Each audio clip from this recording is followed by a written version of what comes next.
Greater Israel के मंसूबे को अमली जामा पहनाने के लिए व्हाइट हाउस के वॉर रूम में साजिशी नशिस्त। नेतन्याहू अमेरिका पहुंच गए। व्हाइट हाउस के वॉर रूम में डोनाल्ड ट्रंप से मुलाकात करेंगे और मशरिक़ वस्ती की सूरत हाल और उन इलाकों को ग्रेटर इसराइल में कैसे बदला जाएगा, इस बारे में मामलात ज़ेर बहस आएंगे। इस बारे में आमिर रज़ा से बात करते हैं। आमिर भाई, नेतन्याहू फिर पहुंच गया है अमेरिका। व्हाइट हाउस के वॉर रूम में एक मुलाकात होने जा रही है।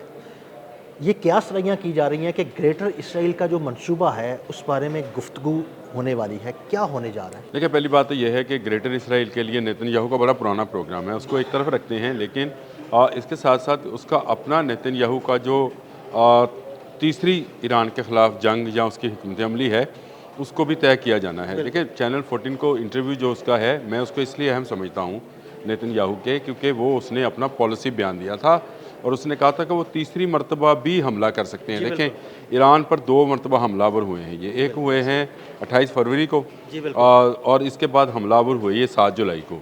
2 हमले मुकम्मल हो गए। इसका मतलब ये है कि ये चैनल 14 का जो इंटरव्यू है ये 7 जुलाई से पहले का है। तो ये जाहिर करता है कि ये तीसरा हमला भी करेंगे और ये तीसरा हमला जो है इंतहाई खौफनाक होगा और इसमें वो ग्रेटर इसराइल की जो हदो-हाल हैं उसको वो हासिल करने की कोशिश करेंगे। अब इस वक्त अगर आप चीज़ों को देखें तो आपको पूरा खित्ता जो है आग की लपेट में नज़र आता है। ऐसे ही है। आपको इराक, आपको कुवैत, आपको सऊदी अरब, आपको कतर, आपको बहरीन, आपको ईरान, आपको इसराइल, आप उसको मतलब जो जंग हाँ जी, जो जंग यानी इसराइल ने ईरान के खिलाफ शुरू की थी, उस जंग के बाद शाम, लबनान, उसके बाद इराक, कुवैत, उधर हौसी, वो आगे मैदान में, तो यानी एक दूसरे पर हमले शुरू हो गए। बिल्कुल। तो इसका मतलब ये है कि ये पूरा खित्ता जलना शुरू हो गया है और यही निशानियां हैं। ये मैं अक्सर बयान किया करता हूँ, इसी जलने वाली राख पर ही नेतन्याहू ने अपनी हुकूमत कायम करनी है और अब ये तीसरे हमले की तैयारी का जो है वो अमल इस वक्त जारी है। देखिए, ये खबरें तो आ गई। पहले हमले के बाद भी जो 40 रोज़ा था, खबर आई थी कि इनका जो वेपन्स थे वो कम हो गए या इनके जो मिसाइल्स हैं उनका ज़हीरा कम हो रहा है, शॉर्टेज है, रोकी गई जंग, अमन का मसला शुरू हुआ। अमन के नाम पे दोबारा इन्होंने तैयारी। अच्छा, आपको याद है ये 40 रोज़ा जंग के बाद भी नेतन्याहू ही अमेरिका गया था वार रूम में, जब पेट हेक्सेथ और जेडी वेंस की जो है वो आपस में वो तल कलामी हुई थी और उसमें भी यही हुआ था। और अब ये जब तीसरा मरहला शुरू करें, जो कि उसका अपना प्लान है नेतन्याहू का, जो उसकी थर्ड वर्ल्ड वार उसको वो कहता है, मैं भी उसको वर्ल्ड वार इसीलिए कहता हूँ क्योंकि इतने ममालिक अगर किसी जंग में इन्वॉल्व हो जाएं तो ये थर्ड वर्ल्ड वार ही है। अगर आप सेकंड वर्ल्ड वार या फर्स्ट वर्ल्ड वार देखें तो उसमें पूरी दुनिया के ममालिक शामिल नहीं थे, लेकिन जितने ममालिक शामिल थे सब अहम थे। इस वक्त भी तमाम अहम ममालिक जो हैं वो जंग की लपेट में आते चले जा रहे हैं। इस तरफ आपको मिडल ईस्ट जलता हुआ नज़र आता है, कैस्पियन की उस तरफ आपको जो है यूक्रेन और रशिया जो है वो आपस में लड़ते हुए नज़र आते हैं। तो ये एक जंग का सा माहौल है जिसमें हम मौजूद हैं और इसी में नेतन्याहू जो है उसके प्लान के मुताबिक मिडल ईस्ट के अंदर वो मज़ीद अफरा तफरी, मज़ीद वो आग लगाई रखे मिडल ईस्ट के अंदर। देखें, उसका टारगेट था मुत्तहिदा अरब अमारात ले गया। मुत्तहिदा अरब अमारात में उसकी कंपनीज बैठ गई, उसकी IDF जो है बैठी हुई है। शाम में वो हर आने वाले दिन के साथ अपनी जो वादकारी है उसको बढ़ाता चला जा रहा है। कि शाम तो अब मुआहिदा भी करने जा रहा है इसराइल के साथ के उसके गांव देहात जो हैं दुहाई मुआहिदा है वो गवर्नमेंट करने जा रही है। वहाँ पर मौजूद जो बाकी अंसारुल हैं वो नहीं करने जा रहे। अंसार अल्लाह नाम है, अंसार अल्लाह हैं, वो वहाँ पर बहुत सारी हैं और मैं उसको हिजबुल्लाह का सिर्फ इसलिए कहा कि लेबनान के अंदर हिजबुल्लाह उसी तरह की फ़ाइट कर रही है। तो ये ज़रा शाम के अंदर जो लोग हैं ये भी रजिस्ट कर रहे हैं, लेकिन रजिस्टेंस के बावजूद वो गज़ा ले गया, फ़लस्तीन का बहुत सारा हिस्सा ले गया। अब उसने शाम और लेबनान का हिस्सा ले जाना है और इसके साथ साथ उसने मुत्तहिदा अरब अमारात में अपनी फ़ौजें मौजूद हैं। तो आप मुझे बताएं कि मुत्तहिदा अरब अमारात के पास इतनी क़ुव्वत है कि वो इनको कहे कि आप वापस चले जाएं? बिल्कुल भी नहीं है। तो इसका मतलब ये है कि उसने अपना वो ग्रेटर इसराइल वाला प्लान जो है उसको एग्जीक्यूट करना शुरू कर दिया है और इसकी एग्जीक्यूशन के अंदर कोई मुल्क अगर रुकावट था तो वो ईरान है।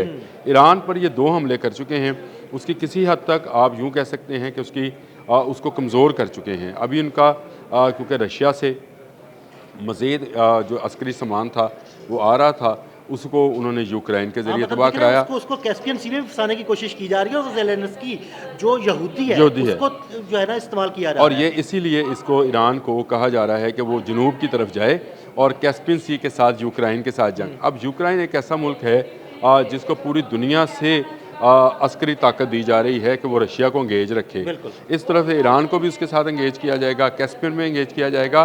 तो लामहल्ला इस तरफ जो आपने हरमज़ वाला मामला है उसमें उसको कमज़ोरी दिखानी पड़ेगी और इसी को वो चाहते हैं। इसराइल का प्लान बड़ा ज़बरदस्त है। लंदन मीटिंग बहुत अहम है। अगस्त के पहले हफ्ते में ये जो लंदन में आपने हरमज़ कब्ज़ा मीटिंग हो रही है, बहुत सारे ममालिक उस मुलाकात 40 में आ रहे ममालिक हैं, हैं। 40 ममालिक ने तो तस्दीक कर दी बशमूल भारत के, और उसमें कनाडा है, फ्रांस है, जर्मनी है, उसमें यूरोप के बहुत सारे ममालिक और पूरा का पूरा तकरीबन मिडल ईस्ट शामिल है।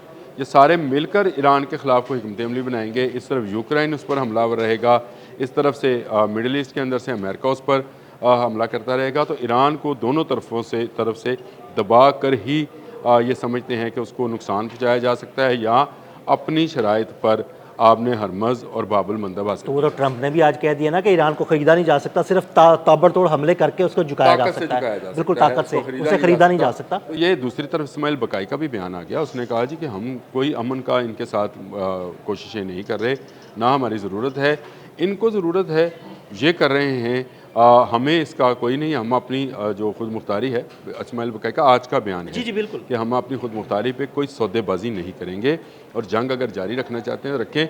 मेरा अपना ज़ाती ख्याल है अदील साहब, इस वक्त अगर जंगी हिकमत अमली को देखा जाए तो ईरान को यूक्रेन के ख़िलाफ़ जंग नहीं करनी चाहिए। उसके लिए रशिया काफ़ी है, रशिया ही उसको जवाब दे। ये जो जहाज़ था ईरानी जहाज़ था, लेकिन इसमें सामान रशिया का था, रशिया उसका जवाब दे। ईरान को सब्र का मुजाहिरा करना चाहिए, उस तरफ नहीं जाना चाहिए। ईरान को सारी तवज्जो जो है आपने हरमज़ की तरफ देनी चाहिए, क्योंकि ये अगर हाल ही हुआ तो इसका मतलब ये है कि ईरान नो मोर ईरान। बिल्कुल, और ये इसराइल उसको फंसाना चाहता है। इसराइल उसी ज़ेलेंस्की के जरिए फंसाना चाहता है। इसराइल ज़ेलेंस्की के जरिए फंसाना चाहता है, लेकिन उसमें अमेरिका बराबर का शरीक है। और जो मुलाकात वहाँ पर अमेरिका वॉर रूम में होने वाली है उसमें ये चीज़ें ज़ेर बहस आ रही हैं। इसमें ज़ेर बहस आएंगी और यही प्लान लेकर जो है गया है। बिल्कुल, वो नेतन्याहू वहाँ पर जाकर कोई सब्ज़ी के भाव या आज की पकाना है, इस तरह की बात तो नहीं होनी। उसमें आज यही है कि आने वाले दिनों में इसराइल को ग्रेटर इसराइल में कैसे तब्दील किया जाएगा, ईरान की फ़ौजी क़ुव्वत को कैसे ख़त्म किया जाएगा, रशिया को यूक्रेन के हाथों कैसे एंगेज रखा जाएगा अगले कई सालों तक, ताकि उसकी ताकत, उसका असला, उसका दौलत जो है उसको जो है ख़त्म किया जा सके। यूरोप में किस तरह से तबाही फैलाई जाएगी, ये सारा मामला जो है ये यहीं पर ये दो मैं समझता हूँ कि एक यहूदी और दूसरा ज़ायनिस्ट, ये दोनों मिलकर ये प्लान बना रहे हैं। लेकिन चलें, ये इनका अपना प्लान है, अल्लाह बेहतर प्लानिंग करने वाला है। मेरा ख्याल अल्लाह पाक इससे बेहतर प्लानिंग से इनको नीस्तो नबूद, इनके इरादों को जो है नीस्तो नबूद करेंगे। ईरान कल भी इनके लिए भारी था, ईरान आने वाले कल में भी इनके लिए भारी होगा। ईरान इस तरह से, जिस तरह से हम समझते हैं कि अमेरिका उस पर एक दिन में कब्ज़ा कर लेगा, ये मुमकिन नज़र नहीं आता है। उनके अज़म हौसला बहुत है, और दूसरा ये है कि उनके पास अच्छे दोस्त भी, चीन और रशिया जैसे अच्छे दोस्त भी मौजूद। बहुत शुक्रिया आमिर भाई। आमिर भाई ने बड़ी तफसील के साथ इस सारी साजिश का कच्चा छट्टा खोल के रख दिया। अदील अहमद और आमिर रज़ा को फॉलो करते रहें। अब तक के लिए इजाज़त दीजिएगा। अल्लाह हाफ़िज़।